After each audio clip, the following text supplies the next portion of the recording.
well and have had really good special teams play. They play on a short field a lot. They attack the ball defensively. I just think it speaks volumes of their program and how they operate and what they do. So you don't see a lot of deficiencies. They take risks, but they're well-calculated risks and do a really good job. So as we prepare for these guys, it's certainly a challenging opponent and an exciting opportunity for us. So right here with Zach. What's the response been like from your team over the last 24, 36 hours from a game that you guys won, but you feel like you could play a lot better? Yeah, they've been great. These guys, they know that they can play to a higher level. And that being said, I think there's moments in that game that you see a really, really good team play at a really high level that's played that way all year. But these guys are just ready to work, excited about the opportunity in front of them. On the left, James. Joey's been very complimentary of you this year, even at times unprompted. What have you begun to learn about him over these last 3 years of not just playing him a couple of years ago, but preparing for him again? And what level of appreciation do you have for him?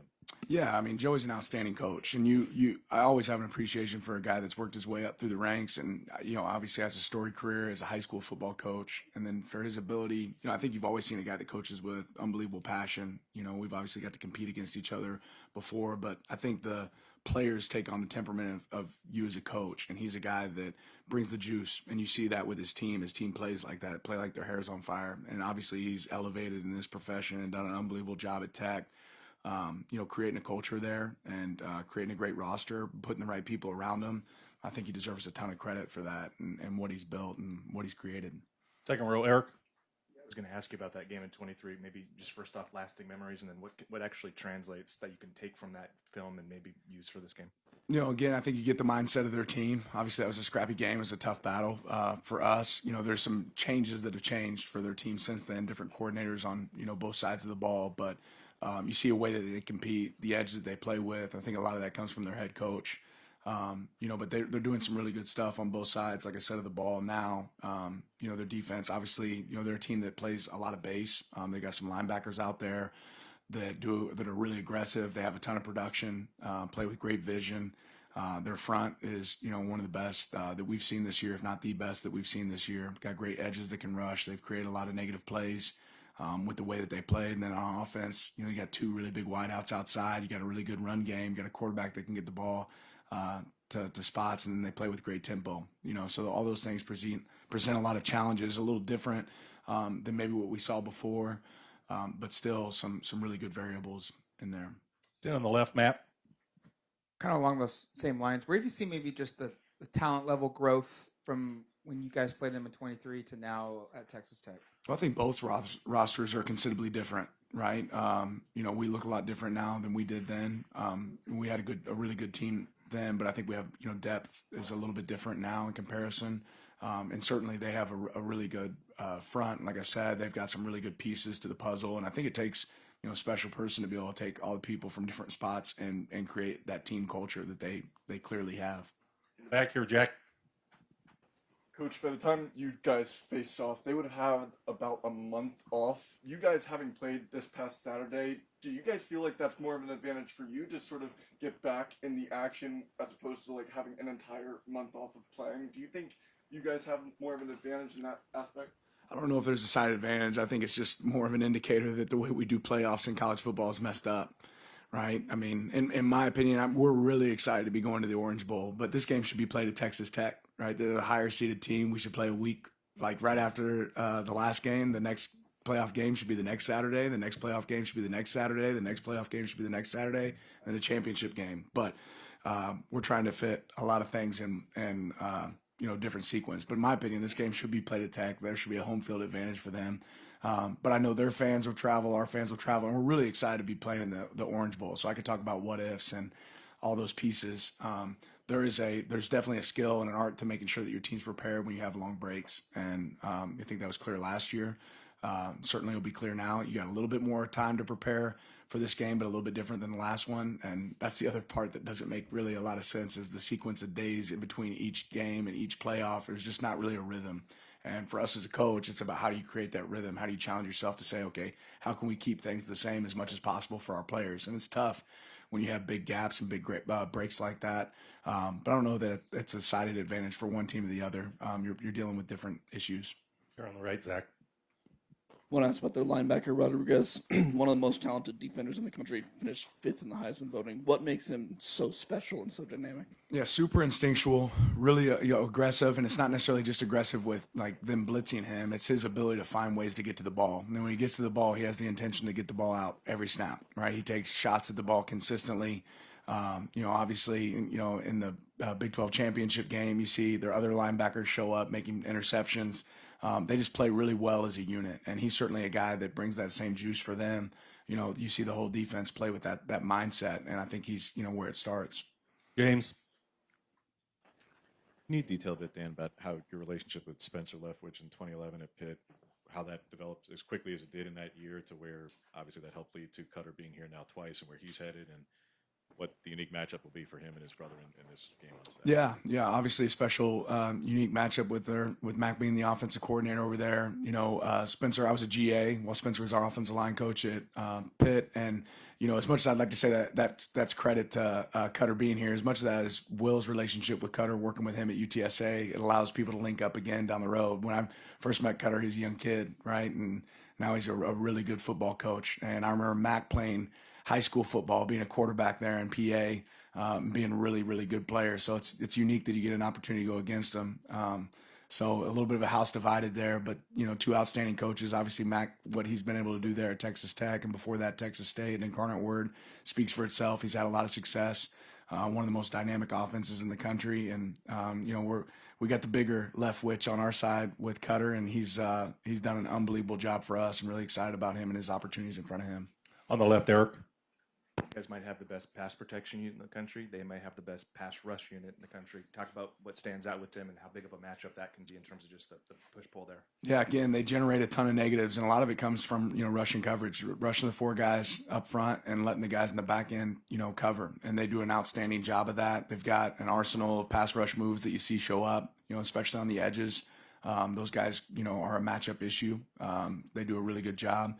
So we'll have to do a great job of protecting the quarterback and making good decisions there. You're on the right, Zach. You mentioned struggling to find consistencies with the difference in days between games. What does it look like this week, these next 10 days with the holidays? Is there enough time for players to get away, kind of like you got that break before last game, or what's the schedule look like for you? Yeah, there's not really that opportunity. And our players bought into that right when we hopped in the playoff mode that, hey, we're going to kind of take our break now at the beginning. And I think it was a good reset for them, but we'll be working. They'll get some time just right around Christmas, and we'll get some time to fellowship with each other. But beyond that, it's going to be really intent and focused on Texas Tech. On the left, Matt. Tatum's had a tackle for loss in every game this season, 14 on the year. It's the most since KT had it his freshman year in 2019. Can you just maybe speak to his development, his importance, and just how his game every week is consistent at that level? Yeah, Tatum Tuioti does not get enough credit. I don't know if everybody in college football recognizes what kind of player we have in Tatum. He's gotten better every single year. He's disruptive. He's a player impact guy. Plays the run extremely well, rushes the passer well. There's a lot of things that Tatum does really well. He's a really smart player. Obviously, he's Tony's kid, so he's grown up in it his entire life. But you see a guy that executes at a really high level and makes an impact in every game for us. You just said it. It's not easy to go get a TFL in every game. And it's not like we're calling every play for him to go make a TFL every single snap either. So for him to make that impact, that's really credit to him and being a great finisher. Back to James. Is there an update on Jordan Davison after Saturday? Yeah, again, think that he'll be in good shape for this next game. Here we go, Zach. From an outside perspective, there's been a lot of noise that the way that Texas Tech has built their program through the transfer portal is, seemed as less than. You've dealt with that noise in the past before. I know you don't care at all about what other people say, but how impressive is it to you that McGuire has been able to go into the portal and use NIL to his advantage to build this type of roster? Yeah, he's built a great roster, and college football is about adapting. This is obviously a program that's done an unbelievable job adapting and saying, okay, let's make our team the best they can possibly be, and they've done that this year. So they deserve credit for that because you have to evaluate. There's a lot of teams that take people out of the portal, right? There's not a lot of teams necessarily that always have success. It's about evaluating that talent, getting them to play together, and creating a team that does that. This is a team that's done that. Back to Eric on the left. What makes Morton a good quarterback for them? Yeah, again, they operate extremely fast, and he makes great decisions. He's a guy that can make the throws necessary. He's got great weapons, and I think he understands that. Right, when I'm throwing it to these guys, they've got tight ends that can catch the ball. They have running backs that catch the ball in the backfield. They got really big wideouts outside, slot receivers. They throw screen game extremely well. They attack down the field. You don't have the amount of explosive plays they've had this season, right, without having a good operator at quarterback, right? And he's been a great operator and done a great job there. Back to James on the left. With a chance to review the film from Saturday, your thoughts on Dak and Gary getting back from injury, but also Gavin and Matt Johnson, redshirt guys who got a chance to get out there and get some run additionally in a 15. Yeah, a lot of guys. It's great to have, some players back. I know Corey didn't have a million catches in that game, but he had some outstanding blocks in that game. Same thing with Gary, was able to make an impact in that game. It's great to have those guys out there. We see those guys as guys that are leaders for our team and do an unbelievable job. And even though they're limited a little bit in practice, the role can grow for them because of their health and them getting back and getting healthy. And then Matt's been a player that's grown all year. I'm really proud of Matt Johnson and Gavin as well. Those are guys that have been bounced back and forth between giving us looks and then being guys that are in the rotation to be able to play for us. For courtesy to them, we felt like they could have certainly played more snaps this season, but being close enough to where how big of a role is that? Do we give them an opportunity to redshirt? We thought that was in the best interest of them as players, but they're guys that could definitely be out there on the field helping us, and they were able to do that on Saturday and continue to see their role growing as the season goes on for us. Back left, Olivia. All season you've talked about consistency and preparation no matter the stakes or who the opponent is, but I'm just curious, does it vary at all player to player? Are there some guys where you can use the stakes of the game to fire them up a little bit and some guys where you're like, no, consistency, and how do you navigate that as a coach? Yeah, I think ultimately the players understand the stakes of this game, right? And it means a ton to them. So it's probably more on the other end of, okay, let's focus on consistency of what's got us to where we're at this point, and how do we, attack the things that we have to improve on. But everybody knows the stakes. These are moments that you're excited to get to go be a part of, and these guys have earned it, but they've earned it with being consistent. Sit on the left, Matt. With Corey and Gary back, how does that help Malik? How does that help Jeremiah? You guys have had to run skeleton crew almost with at that position. How does those guys return help the rest of the group? Yeah, just the variety that you're able to carry. And I think it's anytime you have the weapons that we have, it's really hard. When sometimes when you play a team, you're like, okay, if we can take away this wideout, we take away strength. We can roll coverage to this guy. It's really difficult against a team like us with what we have at tight end, what we have at wideout, with what we have at back, and the ability to run the ball the way we've been able to do it. Having a quarterback that can throw it anywhere and everywhere, all those things have really added up. So strength in numbers is something that's paid off for us all season, and now having those guys back and fresh, it definitely gives us, the ability to attack people in different ways. James. Looking back at the defense as a whole this past weekend, Dan, is there something that stands out in terms of the things that can be controlled and things that can be corrected to get better results? 100%. But those might be. Yeah, I won't really get into detail just because, there's things that we can definitely attack that we can do better. Biggest piece is just getting off the field, right? We had some sustained drives in that game, and we gave up more explosive plays in that game than we have in the past. So figuring out ways to limit those and get off the field. Eric on the left. I guess with the game and being able to assess that, how would you assess Tosh and Will and how they've been able to manage all that they've had to deal with the last? Their focus has been incredible, with everything that they're, dealing with, and there's a lot, and it's a real challenge. Again, I've experienced it myself, so I know what that looks like, but they've done an unbelievable job being able to attack, put in the same amount of effort and work, and there's just not more hours in the day. So you're working outside of those hours and you're not getting a lot of sleep. And that's the part you hope that we're all getting enough sleep that we can be effective when we go out there. But the focus, the attention to detail, like that hasn't changed. It wouldn't look any different than if we went week 5 in the season or week 6. Like the intent and the focus that these guys have put on their game prep is really good. Back here on the right, Jack. We talked a lot about Texas Tech's defense as well. Specifically, Jacob Rodriguez, he presents a lot of problems for the passing attack. What have you seen from Jacob Rodriguez and what you've studied already that allows him to have so much success in the pass defense? Yeah, a little bit of what I said about him already. The ability to play with great instincts. He's a very instinctual player. I think that they do a great job closing zones and closing pictures for those guys in the back end. They attack the ball. Obviously, when you're up for the Heisman, there's a reason, right? And he's been that guy. He consistently attacks the ball. That's the one thing that really stands out on film is, the way he runs the ball and the way he attacks the ball when he's tackling people. He's not just trying to tackle you, he's trying to knock the ball loose. On the left, Matt. Before Jamie, Dante said that maybe he made too much of the moment against Indiana, and after that he took a different approach. How do you feel like he's grown since that game? Because this matchup will be maybe the best defense you've played since that game. Yeah, I think the biggest piece is just experience, man. Like getting more reps and more opportunity, more time. Like our quarterback is not the same quarterback when he started the season. In the decision making process, I know there's a couple that didn't go his way the other night, but ultimately you see a guy that's gotten better and better each week. His understanding, knowing how to solve problems, right? He knows that, right? He knows how to solve problems within our offense. He can check to a lot of things himself that allow us to have success. And I think he's proven he can make every throw, and he's got a lot of weapons that he can use. And that's probably the biggest piece that makes Dante different is every route's alive on every play, right? Anybody can get the ball on every play, and that's not always the case in every offense. Back to James. There are other unanimous All-American, Bailey. You've played before. What have they done to put him in an even greater position to, when he was having success at Stanford, be even better? And how different a player is he than the guy you played a couple of years ago? Yeah, I mean, he's certainly improved, right? He's a player that's gotten better. But again, I think the misconception here is that these guys are really good at rushing the passer and they're not disruptive in the run game. And these guys are both, right? They're one of the best run defenses in the nation. But that's something you heard early in the season about, oh, these guys can rush the passer. Can they stop the run? Like these guys can stop the run as well. They strike blocks. Both edges, like I said, are really, really strong players, do a great job. Obviously end up in the backfield a ton. And when they do get the opportunity to rush, they take advantage of it. We're going to go to the Zoom. If you're on a Zoom and you want to ask a question, we ask you to turn your camera on. Owen?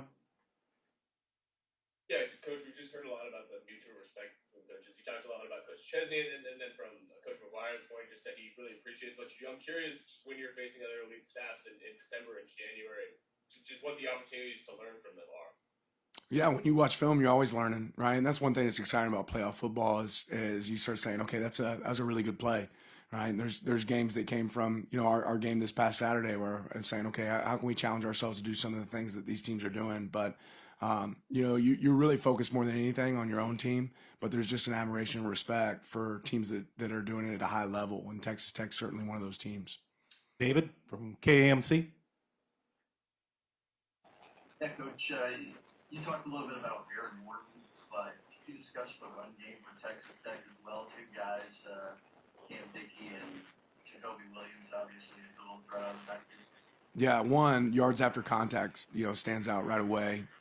20 obviously does a great job of stop and go. I think they have a really good balanced attack with both those guys. Inside runner, 8 runs extremely hard, breaks a lot of tackles. They both have great top end speed, so it shows up. And I think, again, the part that's probably not credited enough is the amount of receptions out of the backfield. I think they've got 54 receptions out of the backfield between the two of them.